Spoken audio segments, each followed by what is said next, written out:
দর্শক, ঢাকার মুখ্য মহানগর হাকিম আদালত থেকে সরাসরি যোগ দিচ্ছেন সহকর্মী সাইদুল ইসলাম। সাইদ, শেখ হাসিনার বিরুদ্ধে অপহরণ মামলার আদেশে আর কি বলেছেন আদালত, আর সালমান এফ রহমান ও আনিসুল হককে কখন আদালতে তোলা হতে পারে? ধন্যবাদ মঈন মিশু। আসলে আজকে এই আদালত এলাকায় মানুষের মাঝে একটা বাড়তি ঔৎসুক্য যে মাত্র কদিন আগেই যিনি ছিলেন আইনমন্ত্রী তিনি আজকে আসামি হয়ে আইনের কাঠগড়ায় দাঁড়াবেন।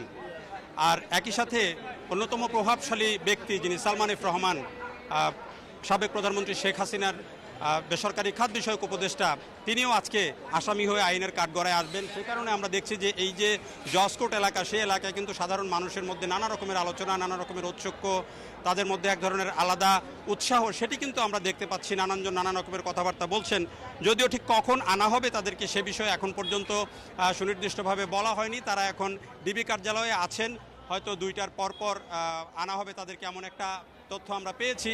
সেটি নিশ্চিত নয় ঠিক কখন আনা হবে। তো তাদেরকে আজকে আদালতে তোলা হবে। তাদের পক্ষে এখন পর্যন্ত কোনো আইনজীবী, আমরা এখন পর্যন্ত জানি না যে তাদের পক্ষে কোনো আইনজীবী দাঁড়াবেন কিনা বা আইনজীবী ঠিক হয়েছে কিনা, সেটিও এখন পর্যন্ত নিশ্চিত নয়। তবে আমি যদি এদিকে দেখাই যে মানুষের মধ্যে কিন্তু একটা বাড়তি কৌতূহল, বাড়তি আগ্রহ সেটি রয়েছে, কারণ এটি খুব বড় একটি ঘটনা যে মাত্র 10 দিন আগেও যারা ছিলেন মন্ত্রী, যারা ছিলেন উপদেষ্টা, সেই তারাই আজকে কিন্তু আসামি হয়ে আইনের কাঠগড়ায় দাঁড়াবেন। তাদের বিরুদ্ধে অভিযোগ আনা হয়েছে। কালকে এই দুজনকে গতকালকে সদরঘাট থেকে গ্রেপ্তার করা হয় নিউ মার্কেট থানার 2টি মামলায়, যেখানে ছাত্র আন্দোলন চলাকালে একজন হকার মৃত্যুর ঘটনা, সেটিকে একটা বলা হয়েছে।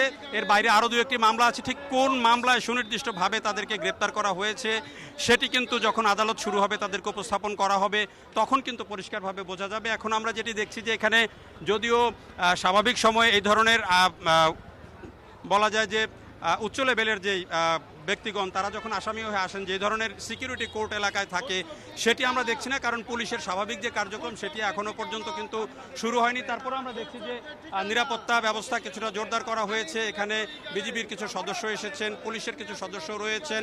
এখানে যারা আছেন তারা কিন্তু নানা রকমের স্লোগান দিচ্ছেন। তারা বলছেন যে যেই ধরনের কর্মযজ্ঞ হয়েছে, যে ধরনের কর্মকাণ্ড বিগত 15 বছরে সরকার করেছে, অনেক মানুষ গুম হয়েছে।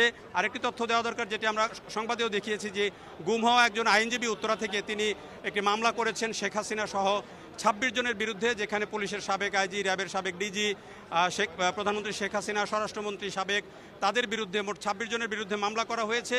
এবং তিনি এখানে আজকে আদালত যে নির্দেশ দিয়েছে যে এই মামলাটি করার জন্য, তদন্ত করার জন্য, এবং সেই নির্দিষ্ট পশ্চিম থানাকে দেওয়া হয়েছে, উত্তরা পশ্চিম থানা।